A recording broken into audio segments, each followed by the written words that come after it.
أعوذ بالله من الشيطان الرجيم بسم الله الرحمن الرحيم الحمد لله رب العالمين والعاقبة للمتقين ولا عدوان إلا على الظالمين أشهد أن لا إله إلا الله وأشهد أن سيدنا محمدا عبده ورسوله بلغ الرسالة وأدى الأمانة ونصح الأمة وجاهد في الله حق جهاده سبحانك لا علم لنا إلا ما علمتنا إنك أنت العليم الحكيم ربنا اشرح لنا صدورنا ويسر لنا أمورنا واحلل عقدة من ألسنتنا يفقه أقوالنا ربنا زدنا علما وارزقنا فهما علم الإنسان ما لم يعلم أيها المؤمنون اتقوا الله أوصيكم وإياي بتقوى الله faqad fazal muttaqun amma ba' Assalamualaikum warahmatullahi wabarakatuh.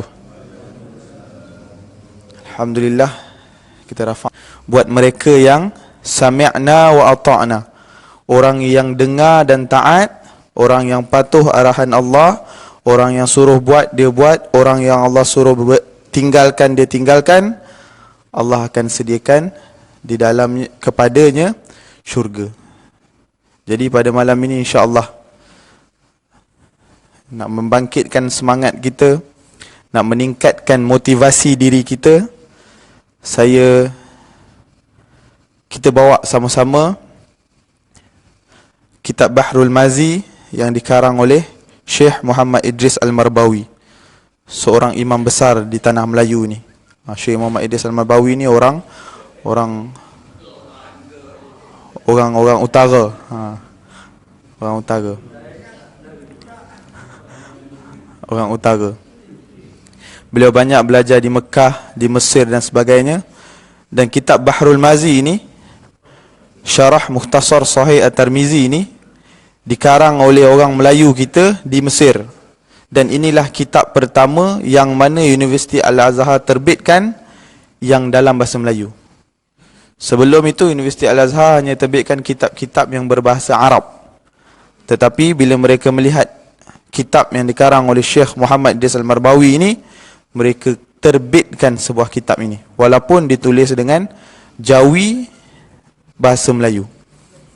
Jawi zaman dulu. Mudah-mudahan kita rasa rindu kepada syurga Allah Subhanahu wa taala. Baik. Kita kongsi bab yang ke-9,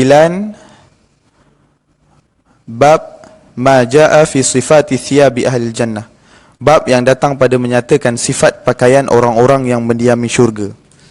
Ni kita cerita pakaian. Ketahuilah saudaraku, di dalam Al-Quran Allah Subhanahu wa taala menyebutkan pakaian orang dalam syurga itu seperti mana firman Allah dalam surah Al-Hajj ayat 23. Yuhallawna fiha min asawira min dhahabin wa lu'lu'a walibasuhum fiha harir. Hiasan ahli syurga dalam syurga itu daripada gelang-gelang emas dan permata-permata, dan pakaian mereka itu dalamnya ialah sutera. Maksudnya dalam dunia ni lelaki tak boleh pakai emas, lelaki tak boleh pakai sutera, haram.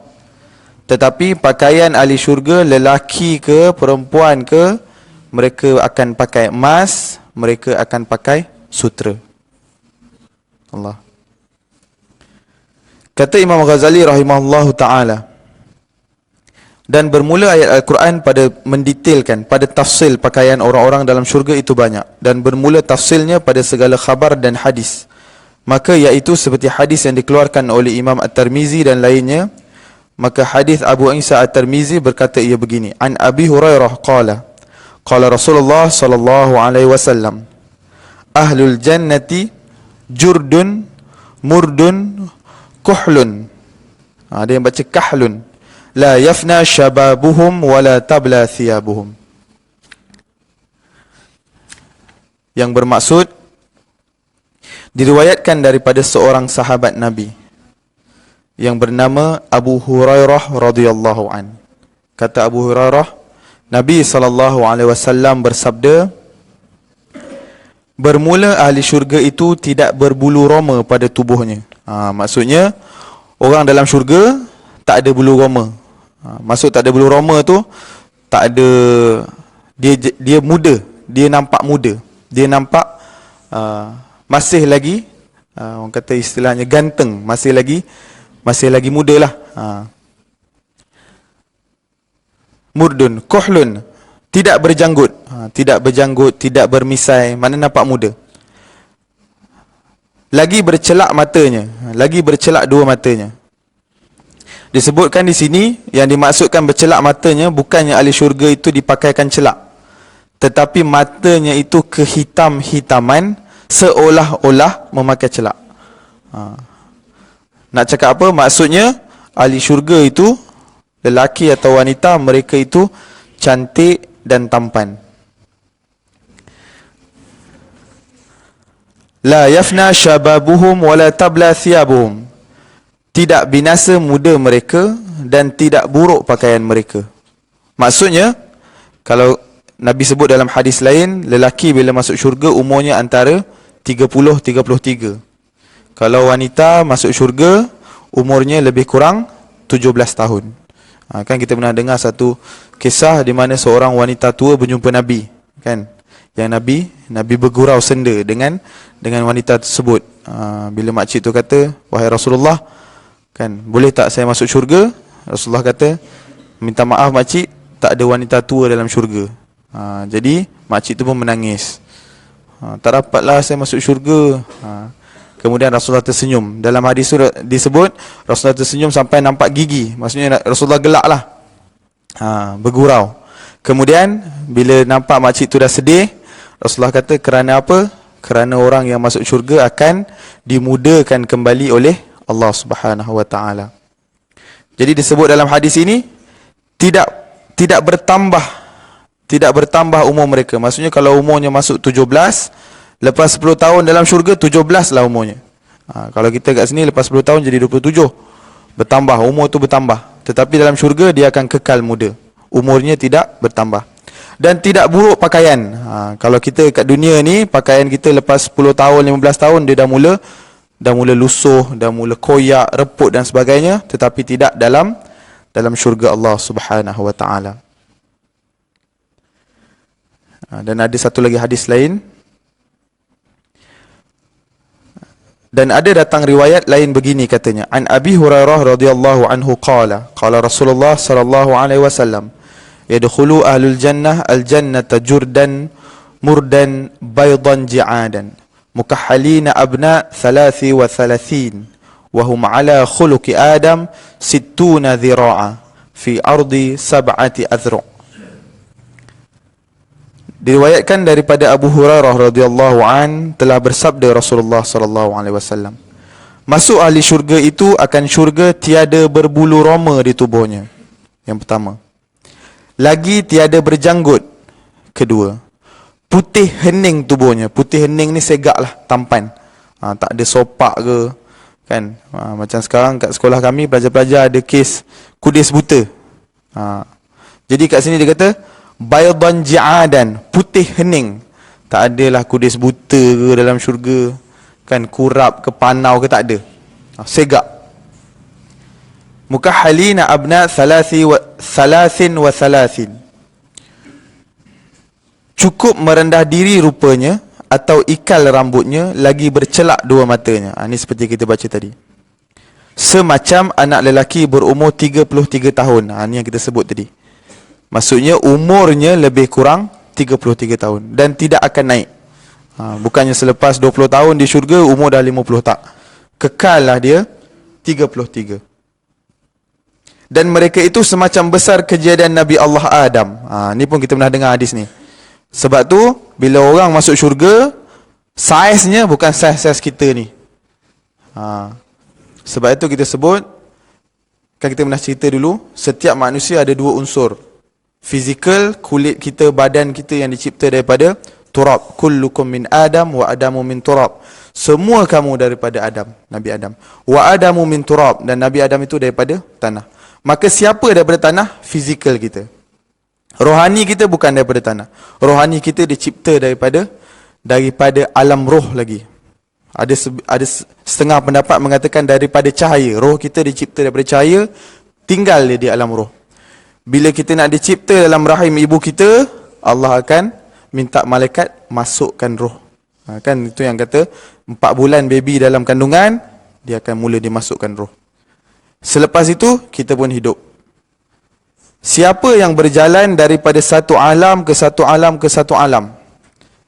Kalau kita meninggal, yang akan dikemumikan jasad, yang akan dibawa pergi untuk ke alam berikutnya roh. Maka roh itu yang akan berjalan daripada satu alam ke satu alam. Maka bila masuk syurga, kata Nabi, Allah akan bagi badan baru ataupun fizikal baru.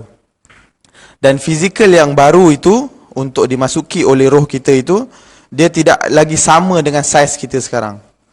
Saiz yang akan diberikan kepada roh kita, fizikal yang akan diberikan kepada roh kita, kata Nabi SAW, semacam besar kejadian Nabi Allah Adam. Nabi Allah Adam, iaitu 70 hasta tingginya dan lebar tubuhnya 7 hasta. Besar. Kita jadi besar dalam syurga. Kita jadi tinggi, kita jadi segak, jadi besar, jadi tampan.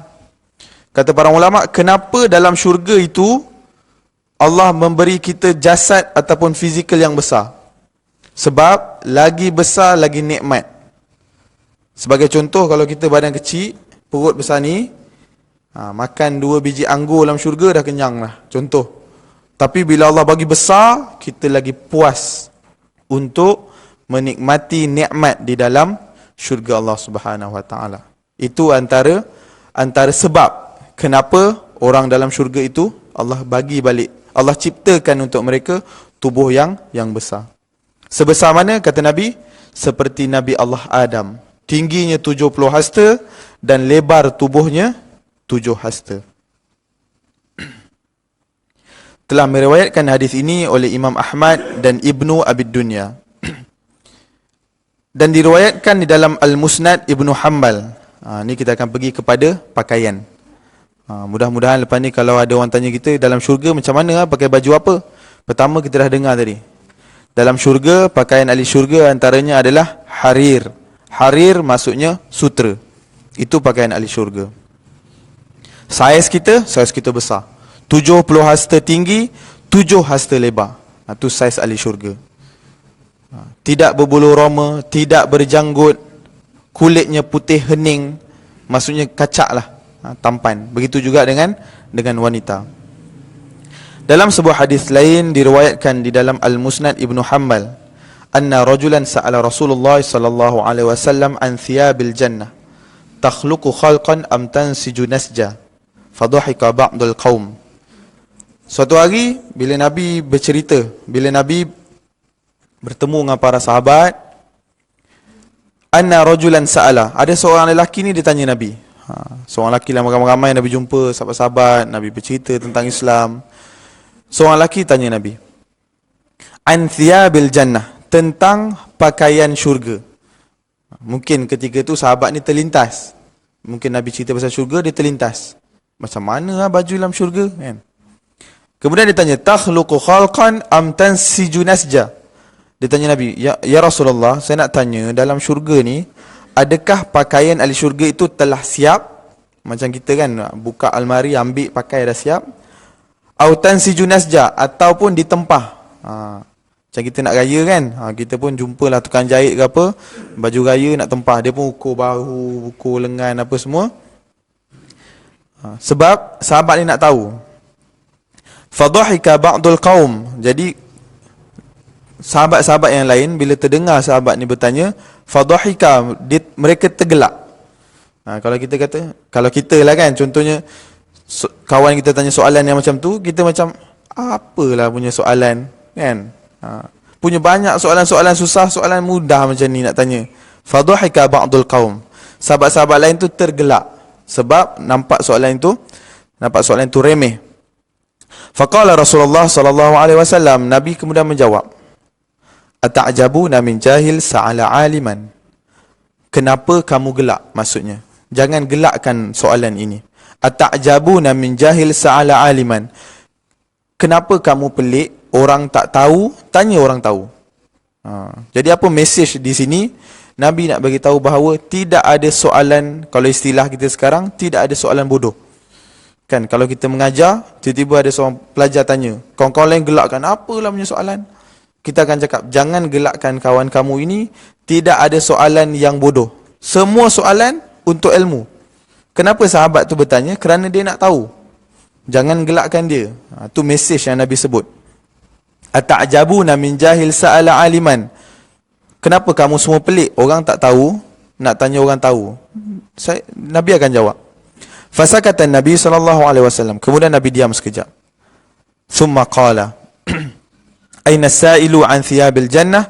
Kemudian bila Nabi dah diam, Nabi dah pandang sahabat-sahabat, Nabi dah cakap jangan gelakkan sahabat yang bertanya.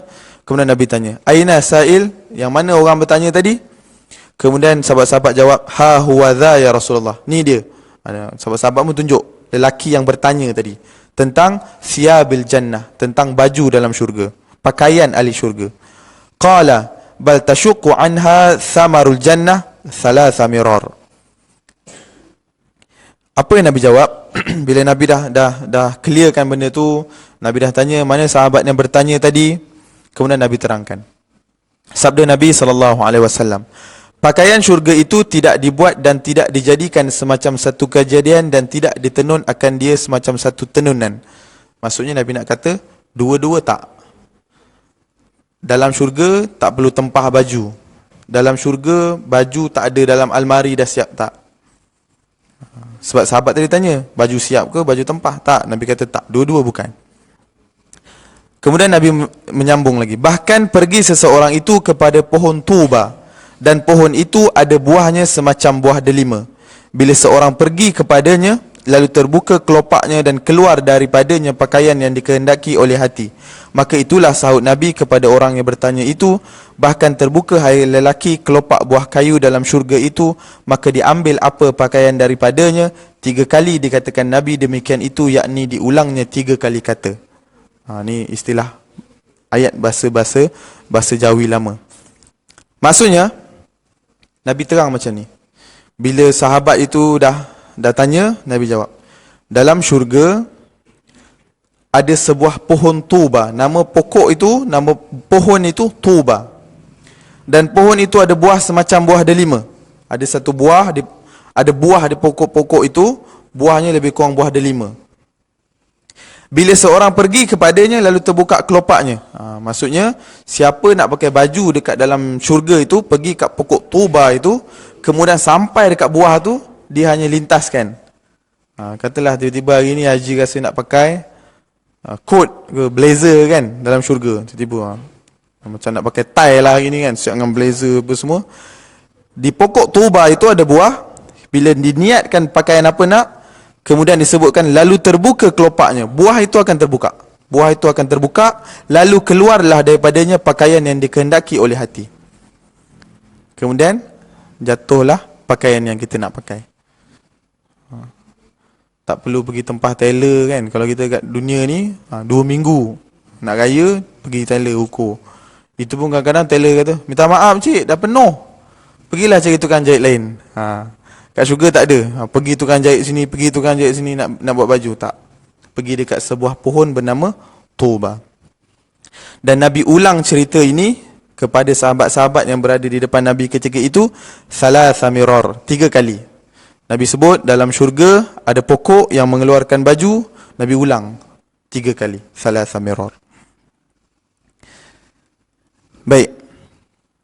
Masalah. Hamparan di dalam syurga itu berlapis-lapis dan tinggi ia di atas getah-getahnya. Maksudnya, kalau istilah kita sekarang ni kapet lah. Sebab apa kita cerita tentang syurga ni? Kita nak bangkitkan semangat. Mudah-mudahan motivasi kita, sebab cerita syurga ni cerita yang seronok. Kalau cerita neraka ni cerita azab, cerita nanah, cerita darah, cerita buah zakum, buah yang tajam, cerita-cerita derita, cerita-cerita yang kita tak suka dengar. Itu neraka. Tetapi syurga, bila kita dengar, semangat kita naik. Belum lagi diceritakan tentang, dalam kitab ni ada menceritakan tentang hurul ain, bidadari. Ada kan cerita ni, bidadari tu peluh dia bau macam mana, kulit dia macam mana, cantik dia macam mana, betis dia, peha dia, oh semua cerita. Sebab apa? Dia membangkitkan motivasi. Dia membangkitkan semangat orang-orang yang beriman. Maka itulah yang datang khabarnya sebagai yang datang riwayatnya di dalam hadis yang dikeluarkan oleh Imam At-Tirmizi dengan katanya, An Abi Sa'id an Nabiy sallallahu alaihi wasallam fi qawlihi ta'ala wa furushim marfu'ah. Daripada seorang sahabat Nabi bernama Abi Sa'id Al-Khudri radhiyallahu an. Daripada Nabi sallallahu alaihi wasallam pada firman Allah Taala dalam surah Al-Waqiah, Allah ada sebut wa furushim marfu'ah inna ansha'nahunna insya'a. Jadi ayat itu dalam salah satu daripada ayat surah Al-Waqiah itu wa furushim marfu'ah, dan hamparan-hamparan yang ditinggikan. Jadi sahabat ini, Abi Sa'id ini, bila Nabi ditanya apakah maksud ayat Al-Quran ini, wa furushim marfu'ah, kemudian kata Nabi, qala irtifa'uha laka ma baina as-sama' wal ard masirata 500 sanah. Kata Nabi, iaitu tingginya sebagai antara langit dan bumi perjalanan 500 tahun. Maksudnya, ini perumpamaan bagaimana indahnya Allah Subhanahu wa taala tahu. Kalau di dunia ni kita ada kapet, kapet itu semakin mahal atau murah bergantung pada tebalnya. Kalau kita pergi kedai kapet, nak raya katalah nak tukar kapet, pergi kedai kapet. Tokey, mana kapet paling mahal dekat kedai you? Kan kapet tu pun, tokey tu pun tunjuklah kapet yang paling mahal dekat kedai dia. Kita pun pegang, tak duduk tak apa, pegang aja kapet yang ada di kedai tu. Dengan lembut, dengan tebal, dengan gebu, itu kapet yang paling mahal. Sebab apa? Dia tebal. Semakin tebal, semakin dia mahal. Jadi kata Nabi SAW, apa maksud ayat wa furushim marfu'ah dalam Quran itu? Iaitu tingginya sebagai antara langit dan bumi perjalanan 500 tahun. Irtifa'uha laka ma baina as-sama' wal ard masirata 500 sanah, 500 tahun.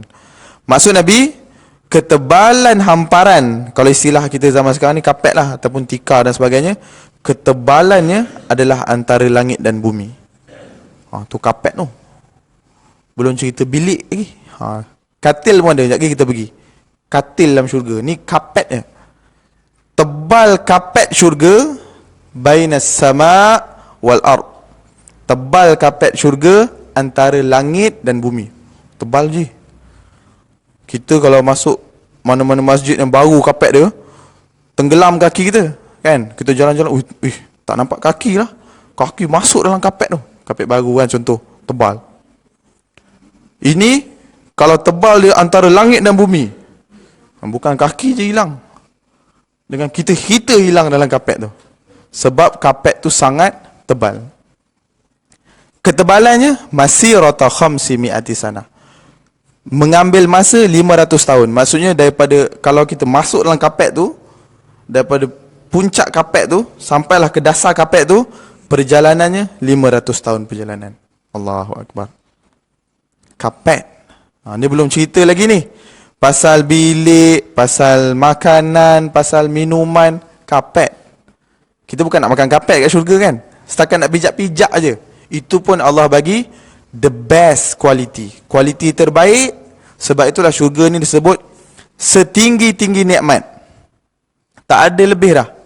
Makanan, kalau kita kata makanan dekat parit kroma sedap, kita kata tak, dekat tangkak sedap. Antara semua paling sedap, setinggi-tinggi nikmat, syurga Allah Subhanahu Wa Taala. Jadi kalau kita peminat, contohnya mi Bandung, kita pun compare lah, kita pun bandingkan, pergi makan mi Bandung sana, mi Bandung sana, mi Bandung sana, mi Bandung sana, kita pun, oh mi Bandung sini sedap. Antara semua mi Bandung yang paling sedap, mi Bandung syurga Allah. Ada ke mi Bandung dalam syurga? Ada. Ada. Ada je kan? Dan dia tak perlu order, tak perlu bayar kan? Cakap je, bidadari hantar. Syurga Allah Subhanahu Wa Taala. Sebab apa? Sebab kapet yang untuk dipijak-pijak itu pun Allah bagi yang macam ni. Ketebalannya bainas sama' wal ard. antara langit dan bumi. Kata Az-Zubaydi dalam syarah Ihya, dalam syarah kitab Ihya Ulumuddin, tak kala disebut Allah Subhanahu wa taala akan hamparan yang tinggi, disebutnya pula dalam Qurannya akan segala getarnya. Getar ni kalau bahasa utara orang sini panggil tilam. Dan katil-katilnya tinggi pula. Maka tiada tersembunyi bahawasanya tinggi katil itu tentulah lebih banyak daripada tinggi hamparan-hamparannya. Baik. Kalau kita ada bilik dekat dunia, kita ambil perumpamaan dunia, kita masuk bilik, dalam bilik ada kapet. Lepas kapet kita akan ada katil.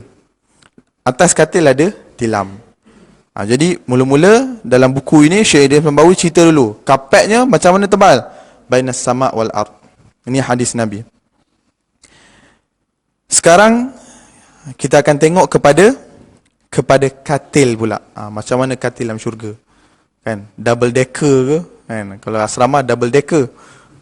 Siapa dapat atas marah, ustaz saya nak bawah, tak nak atas. Sebab apa? Atas kena panjat tangga. Pelajar yang dapat bawah tu seronok. Macam mana nak dapat awal, macam mana nak dapat bawah, datang awal. Buka tahun baru, pelajar datang awal, letak beg dulu katil bawah. Ni aku punya, dia kata. Kawan datang lambat, letaklah beg atas. Dapat katil atas.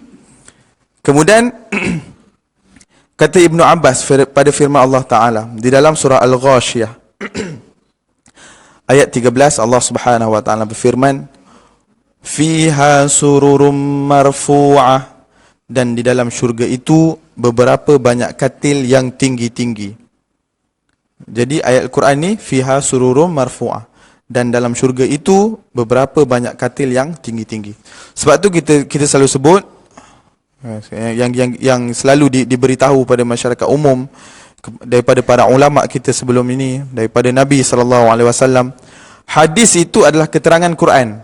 Sebab Quran itu ayatnya macam tu, macam tadi kan, wa furushim marfu'ah, hamparan yang ditinggikan. Keterangan ayat itu Nabi SAW terangkan melalui hadis. Ayat lain, wa fiha sururum marfu'ah, keterangan dia Nabi terangkan dalam hadis Nabi SAW.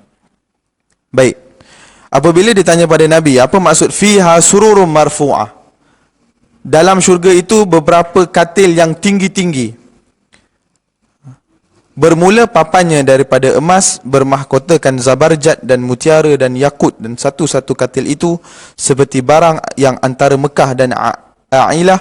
Dan diriwayatkan daripada Al-Kalbi berkata bahawasanya panjang katil itu di langit itu 100 tahun, dan segala katil itu tertinggi ia selama tiada datang tuannya. Maka apabila datang ia mahu duduk di atasnya, merendah ia sebagai unta, merukupkan diri hingga duduk tuannya ke atasnya, kemudian kembali tinggi ia semacam dahulunya.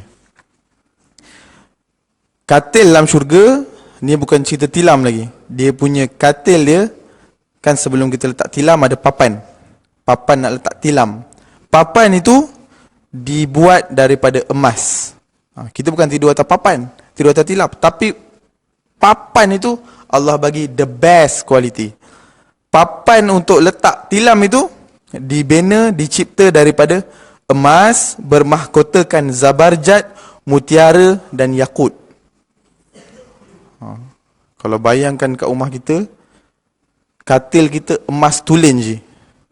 Emas tulin. Risau kita nak keluar rumah, kan? Duk pegang rantai tu, rantai katil dekat tiang rumah. Emas tulin tu, katil. Lepas tu, bukan saja emas, Allah cantikkan lagi katil itu, zabarjat, mutiara dan yakut. Ini batu-batu perhiasan yang indah-indah, yang mahal-mahal. Tapi lepas tu letak tilam atasnya. Maknanya tak guna pun. Macam kapet tadi, bukan untuk digunakan, hanya sekadar dipijak. Tetapi Allah bagi yang paling hebat. Dan satu-satu katil itu seperti barang yang antara Mekah dan A'ilah. Ni kata keterangan daripada Syekh Muhammad Idris Al-Marbawi. Katil tu, kalau katil kita single, seorang lah boleh baring. Kalau dah queen size, 2 orang boleh baring, kan. Paling besar pun king size lah kat dunia ni. Tu besar dah tu. Katil dalam syurga, saiz barik katilnya itu antara Mekah dan A'ilah. Jarak dia lebih kurang 1,600 km.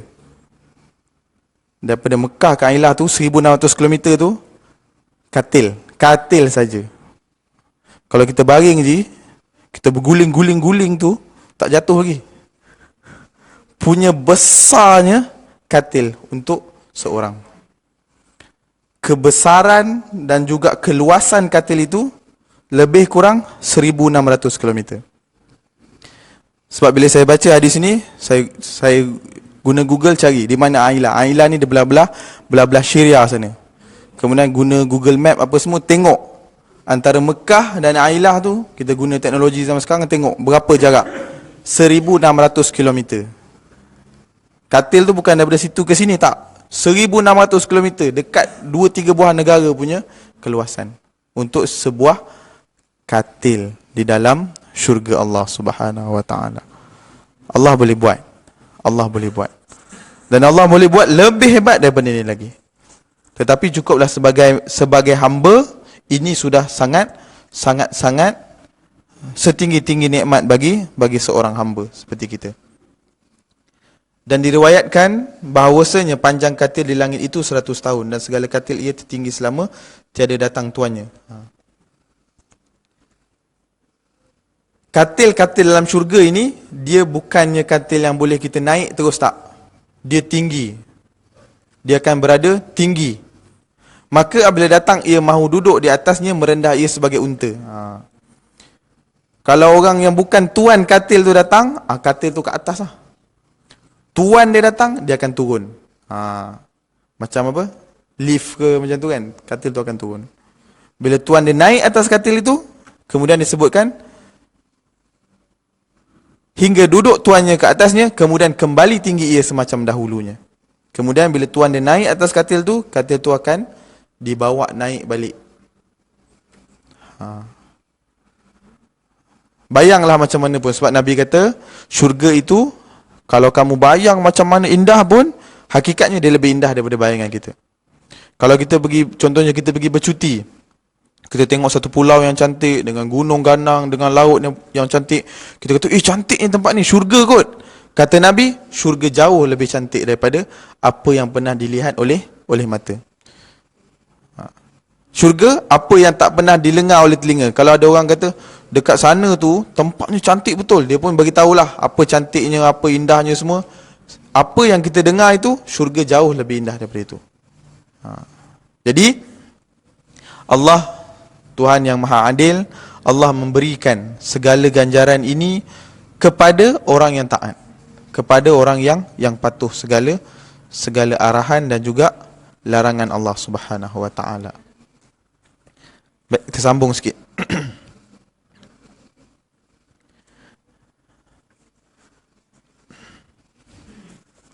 Bab yang ke-11, bab majaa fi sifati tayril jannah.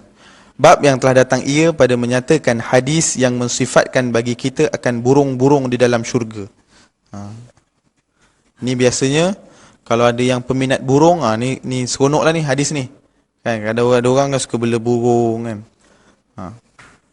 An Anas bin Malik qala, daripada sahabat Nabi Anas bin Malik radhiyallahu an. Suila Rasulullah sallallahu alaihi wasallam mal kautsar. Ditanya oleh orang akan Rasulullah sallallahu alaihi wasallam, mal kautsar, apakah kautsar? Qala, kata Nabi, dzaka naharun a'tanihi Allah, ya'ni fil jannah, ashaddu bayadan minal laban wa ahla minal asal, fihi tayrun a'naquha ka'a'naqil juzur. Seorang tanya Nabi, wahai Rasulullah, apakah itu Al-Kautsar? Sabda Nabi SAW, Al-Kautsar itu dzaka naharun, itulah sungai yang diberi akan dia akan daku oleh Allah Subhanahu Wa Taala. Ni bahasa lama lah. Diberi akan dia akan aku. Ni bahasa lama kan. Maksudnya Allah Subhanahu Wa Taala kurniakan, anugerahkan pada Nabi sebuah sungai, naharun sungai. Yakni fil jannah. Di mana sungai itu? Di dalam syurga Allah Subhanahu Wa Taala, bernama Kautsar. Ashaddu bayadan minal laban. Air sungai itu lebih putih daripada susu. Wa ahla minal asal, dan lebih manis daripada madu. Ni Rasulullah describe, Rasulullah perjelaskan bagaimanakah sungai yang bernama Al-Kautsar itu. Fihi tayrun a'naquha ka'anaqil juzur. Maka padanya, pada sungai itu ada burung yang lehernya semacam leher unta. Dekat sungai Kautsar itu ada burung, dan leher burung itu panjang macam leher unta. Qala Umar, jadi bila mana Nabi terangkan tentang Al-Kautsar itu, tentang burung yang berada di sungai Kautsar itu, kata Sayyidina Umar radhiyallahu an, inna hadhihi lana'imah. Qala Rasulullah sallallahu alaihi wasallam, akalatuha an'amu minha. Jadi bila Sayyidina Umar dah dengar Nabi describe, Nabi terangkan tentang sungai Kautsar ini, kemudian Sayyidina Umar berkata, inna hadhihi lana'imah, bahawasanya ini satu kesedapan. Bila Sayyidina Umar kata, "Uih, best ni, best, sedap ni. Ada sungai, tepi tu ada pokok dan sebagainya." Kemudian kata Nabi, akalatuha an'amu minha. Makan burung itu lebih sedap daripada melihatnya. Sebab apa? Sebab kata Sayyidina Umar, burung tu mesti cantik. Nabi kata, dia cantik untuk dilihat, dia jauh lebih sedap untuk dimakan. Nanti kita akan bincangkan tentang dalam ayat Quran Allah menceritakan tentang burung. Dalam surah Al-Waqi'ah Allah ceritakan tentang burung-burung yang dijadikan makanan untuk ahli syurga. Jadi saya rasa cukup sekadar itu. Kita berhenti di sini. Kemudian kita ada, insya-Allah lepas isyak kita ada jemputan ke rumah sahabat kita, Tuan Ali bin Abbas, selepas isyak. Jadi kita berhenti awal. Kita akan solat isyak berjemaah insya-Allah, kemudian kita sama-sama ke rumah beliau. Dan di antara sifat orang beriman, kata Nabi, memenuhi jemputan. Jadi bila ada sahabat kita yang ada jemputan, kita cuba penuhi. Kalau ada keuzuran tu lain. Kalau ada mungkin dah ada janji ke ada apa tu lain. Tapi kalau kita masih ada kelapangan, insya-Allah kita penuhi jemputan sahabat kita. Jadi saya rasa cukup sekadar itu. Cuma sebagai penutup, berbetulan dengan Ramadan yang nak datang lagi 2-3 hari ini, seperti mana kita bincang sebelum ini, sukacita saya ulang balik bahawa bagaimana Allah Subhanahu Wa Taala sebutkan dalam ayat yang memfardukan puasa itu, di hujungnya Allah sebut la'allakum tattaqun. Allah tidak sebut la'allakum tuhsinun, moga-moga dengan puasa kamu jadi baik, tak. La'allakum tu'minun, moga-moga dengan puasa kamu jadi orang beriman, tak. Allah tak sebut begitu. Dalam ayat Quran, ya ayyuhallazina amanu kutiba alaikumusiyam kama kutiba alal ladzina min qablikum la'allakum tattaqun. Mudah-mudahan bertakwa. Jadi kalau puasa Ramadan itu bukan nak apa? Takwa. Itu dia punya main objektif dia. Tujuan utama pensyariatan puasa. Jadi saya rasa cukup sekadar itu. Saya mohon ampun, mohon maaf. Saya mengucapkan selamat berpuasa. Mudah-mudahan ini puasa kita yang terbaik, yang kita azam dan tekad untuk buat. Kerana puasa tahun hadapan belum tentu kita jumpa. Saya mohon ampun, mohon maaf. Saya ucapkan selamat berpuasa. Aqulu qawli hadza wa astaghfirullahal azim li wa lakum. Yang baik daripada Allah, yang lemah daripada kesilapan dan kelemahan diri saya sendiri. Wabillahi taufiq wal hidayah. Wassalamualaikum warahmatullahi wabarakatuh.